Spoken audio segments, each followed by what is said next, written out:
Bem, pessoal, continuando essa aula sobre o conjunto dos números, vamos falar nesse vídeo sobre o conjunto dos números inteiros, ok? Então, o conjunto dos números inteiros é formado pelos números negativos, inteiros positivos e o zero, ok? O zero é o elemento neutro, então, desse conjunto numérico. Então, nós temos o conjunto dos números inteiros completo, aqui, tá? Números negativos, números positivos, inteiros, e o elemento neutro, que é o zero. E esse aqui, a gente coloca o asteriscozinho aqui no lado superior direito aqui, ó, da letra que representa o conjunto numérico. Nesse caso, a gente sabe que a letra que representa o conjunto dos números inteiros é a letra Z, tá bom? Bom, continuando aí, bem, aqui é o diagrama de Euler para o conjunto dos números inteiros, assim como o conjunto dos números naturais. Nós colocamos a letra que representa o conjunto do ladinho aqui, e lembrando que o conjunto dos números inteiros também tem infinitos números. Existem infinitos números positivos e infinitos números negativos, né? Então, a gente imagina toda essa infinidade de números aqui dentro, tá? Você imagina aqui com uma caixinha ou uma caixona, né? Ou um saco grande onde você coloca vários elementos pertencentes a esse conjunto aqui dentro. É como se você tivesse uma caixa onde você colocasse, por exemplo, apenas joias lá dentro. Vamos colocar assim, tá? E então você tem um conjunto das joias, certo? Ou então você tem um cofre onde você coloca dinheiro. Você tem um conjunto, né, de moedas lá dentro, por exemplo. O porquinho, por exemplo, né? Você usa o porquinho só para colocar moedas. Você não coloca outra coisa no porquinho, né? Só a moeda. Então ali dentro é um conjunto de moedas. Não importa se é de 10 centavos, se é de 25, se é de 50 ou de R$1. Mas só tem moedas ali, certo? Então é o conjunto das moedas. É a mesma coisa aqui. Aqui nós temos um conjunto dos números inteiros. Dentro, que tipo de números nós temos? Números inteiros positivos e números inteiros negativos. Qual é a quantidade de número que nós temos aqui dentro? Uma quantidade infinita, tá bom? Porque assim como os números naturais, os números inteiros também possuem uma quantidade infinita de números, ok? Passando para o próximo vídeo, para o próximo slide, nós temos aí o exercício. O exercício é muito parecido com os exercícios dos números naturais. Ó. Determine os números representados por n, onde n pertence ao conjunto dos números inteiros, ó, usei aqui, tal que, ó a barrinha, dizendo tal que, menos 7 é menor que n, que é menor que 3. Então, precisamos de números que sejam maior que menos 7 e menor do que 3. Quais são esses números? É o menos 6, o menos 5, o menos 4, o menos 3, o menos 2, o menos 1, o 0, o 1 e o 2.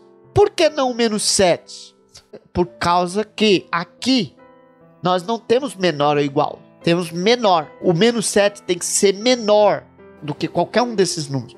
Não menor ou igual. Então, se ele é apenas menor do que esse número, então eu não posso incluir o 7 aqui. Do mesmo jeito, todos esses números aqui, ele tem que ser menor do que 3. Ele não é menor ou igual a 3. Se ele fosse menor ou igual a 3, então eu poderia colocar o 3 aqui, porque ele estaria incluído de acordo com a regra aqui.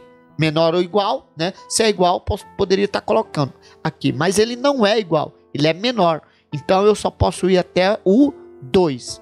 Menos 6, menos 5, menos 4, menos 3, menos 2, menos 1, 0, 1 e 2 são os números que estão entre menos 7 e 3, que é exatamente os números que está pedindo para determinar. Esses números são representados por esse N aqui e eles pertencem ao conjunto dos números inteiros. Observe que temos números negativos e números positivos, ok? Esse então foi o primeiro exercício aí.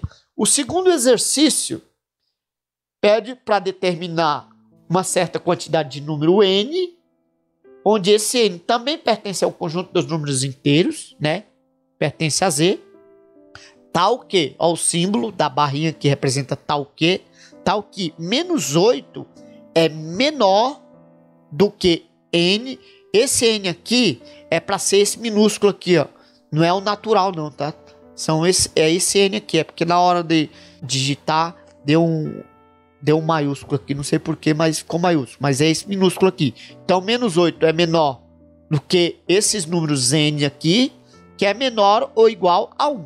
Quais são esses números? Esses números são números que estão entre 8 e que vai até 1. Tá aqui a resposta. Ele não vai ter 8 aqui por causa do motivo que eu já falei. O menos 8 tem que ser menor do que esses números aqui. Se fosse menor ou igual, eu colocaria aqui, porque a igualdade garante que eles fiquem aqui. Mas aqui não tem menor ou igual, é apenas o menor. Então, só pode ser a partir do menos 7. Menos 7, menos 6, menos 5, menos 4, menos 3, menos 2, menos 1, 0 e 1. Por que 1? Porque aqui, ó, por que o 1 é incluído aqui?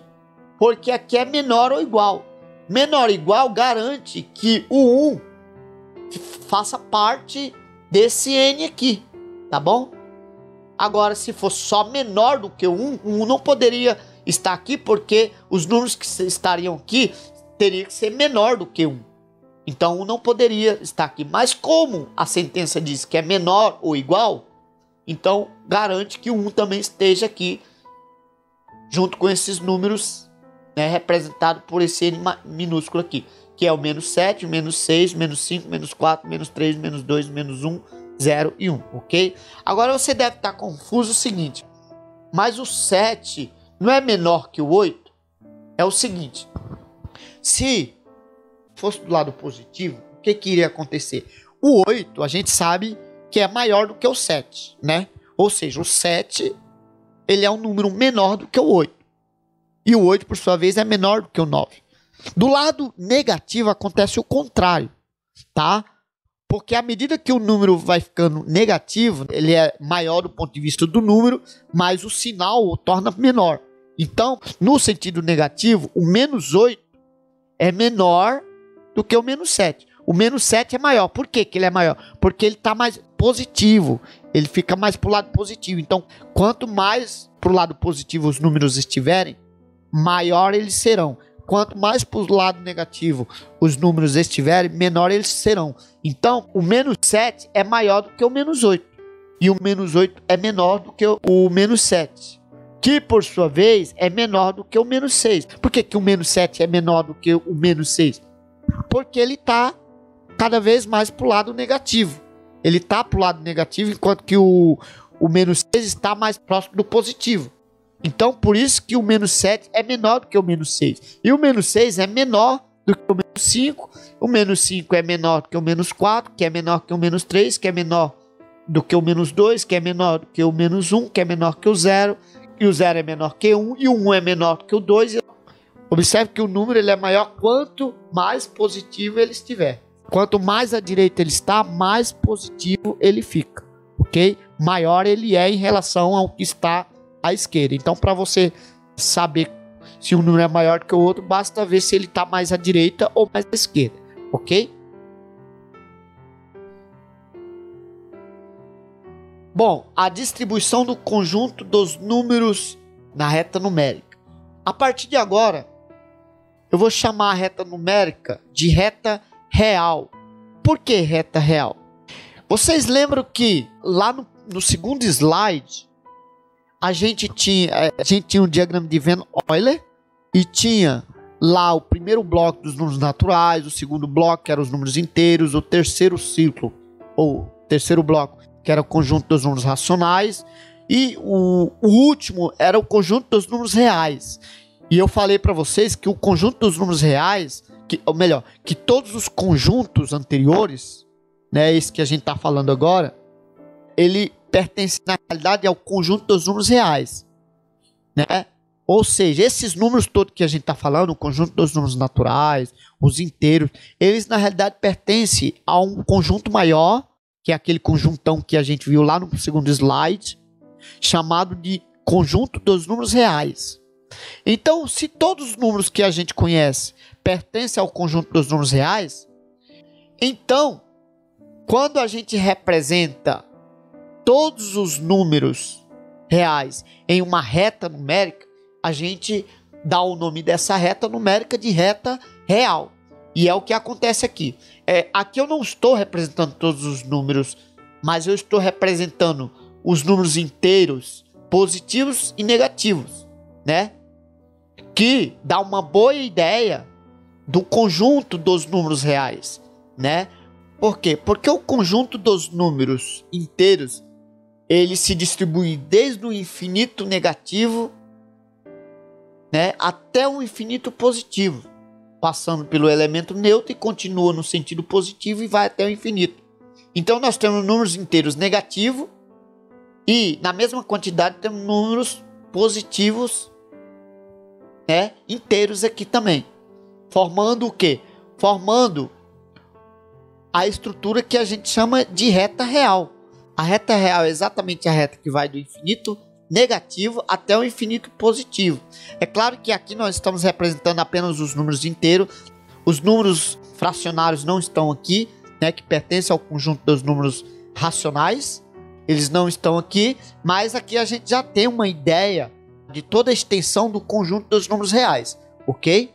Por isso que essa reta a gente já pode chamá-la de reta real.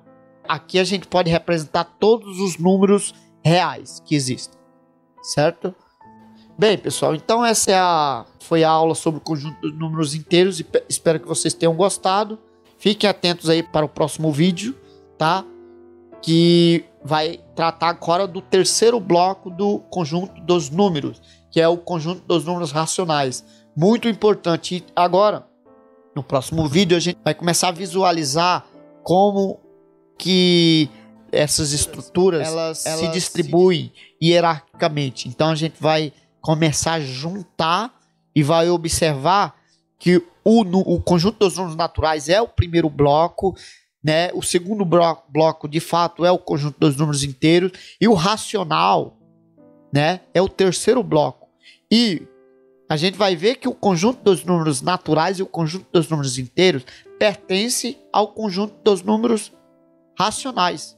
Ou seja, aqui, ó, é um conjunto. Aqui nós temos o conjunto dos números inteiros, mas todos esses números aqui, tanto os inteiros positivos quanto os negativos, eles são também racionais, ok? Por isso que esses números aqui, a gente também pode chamá-los de números racionais. Eles são racionais inteiros, tá? E a gente vai ver isso, então, com mais clareza no próximo vídeo. Então, até o próximo vídeo.